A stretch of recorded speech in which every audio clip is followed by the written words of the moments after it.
Je devins son défenseur. J'avais le cœur gros lorsque je la voyais plus mal habillée que mes autres sœurs.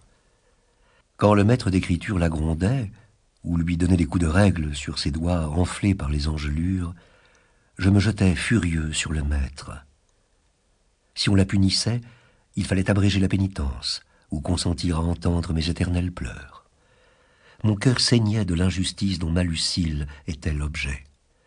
Le sentiment le plus prononcé en moi est certainement l'horreur de l'oppression et le désir de secourir la faiblesse.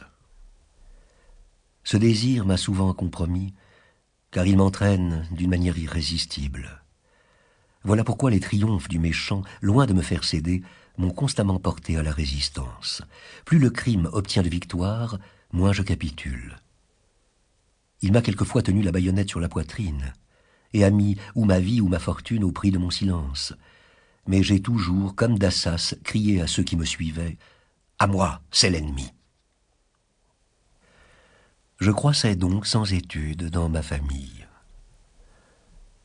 Nous n'habitions plus la maison où j'étais né. Ma mère occupait un très bel hôtel en face de la porte de la ville qui s'ouvre sur la chaussée appelée Le Sillon, parce qu'elle s'élève en effet comme le dos d'un sillon au milieu des flots. Saint-Malo est bâti, comme on sait, dans une île qui n'est jointe à la terre ferme que par la chaussée dont je viens de parler. Cette chaussée a une demi-lieue de long. Elle est battue d'un côté par la pleine mer, de l'autre par la mer du port qui entre dans le port après avoir embrassé la ville.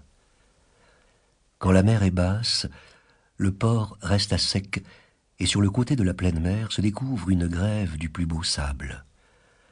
On peut alors faire à pied le tour de la ville.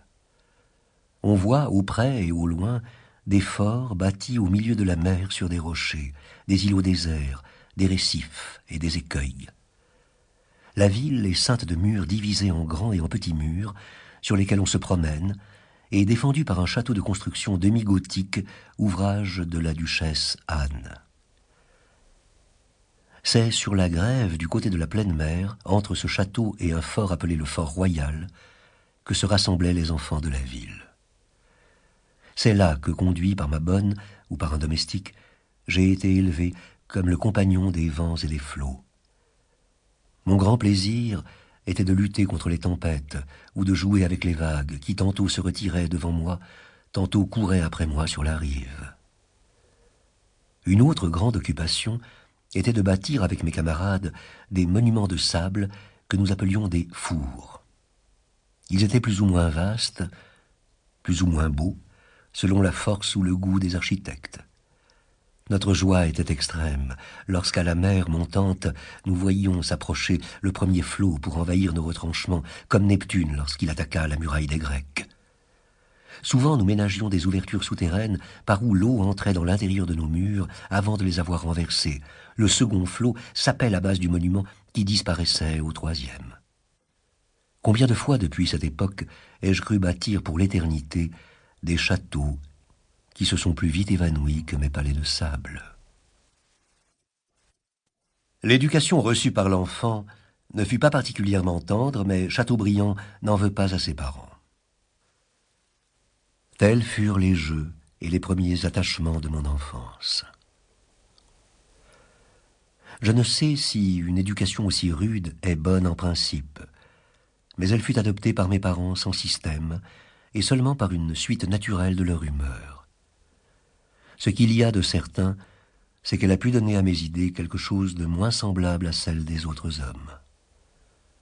Ce qu'il y a de plus certain encore, c'est qu'elle a imprimé à mes sentiments un caractère de tristesse, né chez moi de l'habitude de souffrir même physiquement pendant mon enfance. Dira-t-on que cette manière de m'élever aurait pu me conduire à détester mes parents et à devenir mauvais fils? Loin de cela. Le souvenir de leur rigueur m'est presque agréable. J'estime et honore les grandes qualités des auteurs de mes jours. Quand mon père mourut, mes camarades au régiment furent témoins de mes regrets. C'est à ma mère que je dois la gloire et le bonheur de ma vie, puisque c'est d'elle, surtout, que je tiens ma religion. Aurait-on mieux développé mes talents naturels en me jetant de bonne heure dans des études communes aux hommes? J'en doute. Les flots, les vents, Pour continuer à écouter ce livre audio gratuitement, cliquez sur le lien dans la description et vous pourrez l'écouter en entier sans frais grâce à l'essai de 30 jours d'Audible.